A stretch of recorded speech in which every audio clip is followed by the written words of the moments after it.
तुम कौन हो और घर में कैसे चली आई? वो क्या है ना, ये मेरे पति का घर है, मैं उनसे मिलने आई हूँ। तुम पागल वागल हो क्या? ये दिमाग की कमी है? ये तुम्हारे पति का घर कैसे हो सकता है? ये मेरा घर है। नहीं मेम साहब, मैं सच बोल रही हूँ, उन्होंने मुझे यहीं का पता दिया था तो मैं उनसे मिलने आई हूँ। अच्छा, तुम्हारे पति यहाँ रहते हैं? क्या नाम है तुम्हारे पति का? नहीं नहीं मेम साहब, हमारे यहाँ उनका नाम नहीं लेते, मैं उनका नाम नहीं ले सकती। फोटो वोटो है शादी की या नहीं है? तो हाँ हाँ, आप 1 मिनट रुकिए।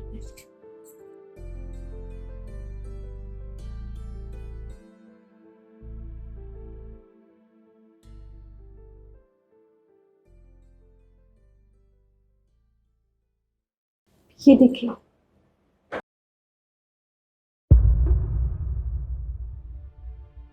ये तुम्हारे पति हैं? जी मेम साहब, ये मेरे पति हैं। इसका मतलब सुमित मुझे धोखा दे रहे हैं। कितने टाइम से घर नहीं आया वो? मेम साहब, हमारी शादी को पूरे 2 साल हो गए और वो उस टाइम कह के गए थे कि मैं काम जमा के तुम सबको यहाँ ले आऊंगा, तो ना तो वो आए और ना ही उनका कोई कॉल आया, तो बस आज मैं खुद चली आई। कोई बात नहीं, मेरे कहने से एक काम करोगी? जी मेम साहब, बोलिए मुझे क्या करना होगा। रिद्धि, यार एक गिलास पानी लाओ मेरे लिए।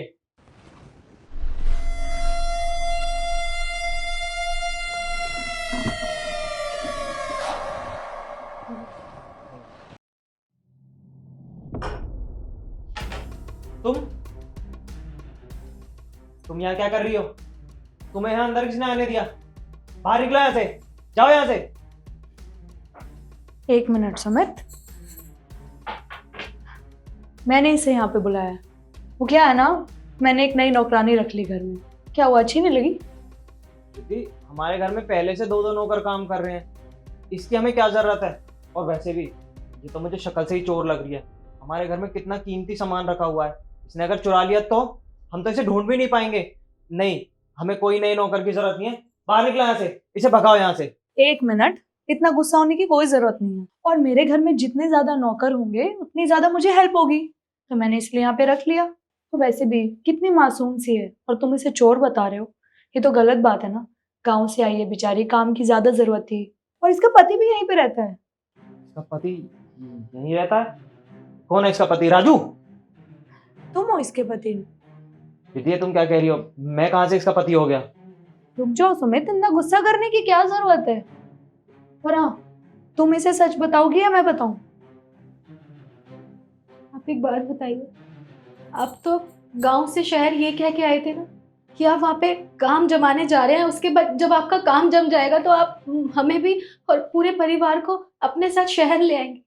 पर आप तो ना खुद गांव आए और ना ही आपने हमें एक फोन तक किया। आपको पता है, बाबूजी ने मुझे कहा था कि बेटा वो कभी नहीं आएगा, तो उसका इंतजार करना बंद कर दे। पर मुझे उम्मीद थी, मुझे था कि आप जरूर आएंगे, आप हमारे साथ ऐसा नहीं कर सकते। गांव वालों ने मुझे इतना उल्टा सीधा बोला, मुझे बोला तेरा पति तुझे छोड़ के चला गया। पर मुझे उम्मीद थी कि मेरा पति मेरे साथ ऐसा नहीं कर सकता, वो जरूर आएंगे, वो अपने काम में व्यस्त हो गए होंगे पर वो जरूर आएंगे।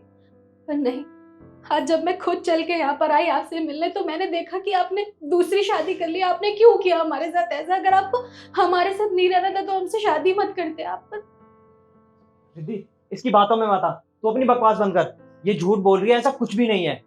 ये कोई मेरी बीवी नहीं है, मैं इसे जानता भी नहीं हूँ। इसे घर से बाहर निकालो। 1 मिनट,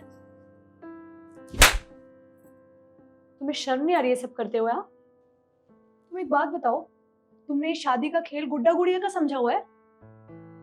एक तो गांव में तुमने इससे शादी कर ली, ऊपर से शहर आके मुझसे शादी कर ली। मतलब एक साथ तुम 2 लड़कियों को धोखा दे रहे हो, और उसके बाद भी क्या कह रहे हो, इसे मैं घर से बाहर निकाल दूं? वो तो शुक्र है ये आज यहाँ पे आ गई, वरना जिंदगी भर मुझे यही नहीं पता चलता कि तुमने किसी और से शादी कर रखी है। सुमित, तुम्हें शर्म आनी चाहिए सब करते हुए। तुम्हें क्यों शर्म आएगी? शर्म ना मुझे आ रही है कि मैंने तुम जैसे इंसान पे भरोसा किया, तुमसे शादी कर ली। रिद्धि, मैंने इससे अपने आप शादी नहीं करी, बल्कि घर वालों ने जबरदस्ती शादी करवाई थी। और वैसे भी मैं पिछले साल जब गांव गया था तो घर वालों ने मुझे बिना पूछे रिश्ता पक्का कर दिया और मेरे जाते ही शादी रख दी। मैंने उन लोगों को बहुत मना करने की कोशिश करी, लेकिन वो नहीं माने। पर मैं इसके साथ नहीं रहना चाहता, मैं गांव वापस नहीं जाना चाहता। मैं तुमसे प्यार करता हूँ, देखा ना, मैं इसीलिए वापस आया तुम्हारे साथ रहने के लिए। मैं वापस नहीं जाऊंगा, मैं तुम्हारे साथ रहूंगा रिद्धि। तुम इसे प्यार कहते हो सुमित? तुम मुझसे कोई प्यार नहीं करते और ना ही इससे करते हो। अगर प्यार कर रहे होते ना तो मुझे इतना बड़ा धोखा नहीं देते। अगर गांव में तुम्हारी इससे शादी फिक्स हो गई थी तो मना कर सकते थे ना। ऐसा तो है नहीं कि तुम्हारे माँ बाप तुम्हारी सुनते नहीं। और अगर 1% तुम्हारे माँ बाप नहीं मानते तो मुझे आके बता सकते थे कि रिद्धि मुझे मुझे इससे शादी नहीं करनी। पर नहीं, तुमने धोखा देना ज्यादा जरूरी समझा। सुमित, मैं मानती हूँ कि तुम चाहते थे कि मुझे ये सब ना पता चले, पर तुम्हारा तरीका बहुत गलत है। और हाँ, आज के बाद ना ये तुम्हारे साथ रहेगी और ना ही मैं। आई समझ? नहीं नहीं मेम साहब, आप इनके साथ रह सकती हैं। और मेरा क्या है, मैं तो गांव वापस चली जाऊंगी और वहाँ सबको कह दूंगी कि ये यहाँ पे मुझे मिले ही नहीं। आप लोग साथ रह सकते हैं। तुम ना ज्यादा बकवास मत करो मेरे सामने खड़े होके। ऐसे इंसान के साथ रहने की कोई जरूरत नहीं है, क्योंकि इनकी असली जगह ना कोर्ट में है और इन पर हम दोनों केस करेंगे। आई समझ? तुमसे मैं कोर्ट में मिलती हूँ। चलो यहाँ से रिद्धि तुम गलत कर रही चलो। हो। रिद्धि मेरी बात सुनो, रिद्धि।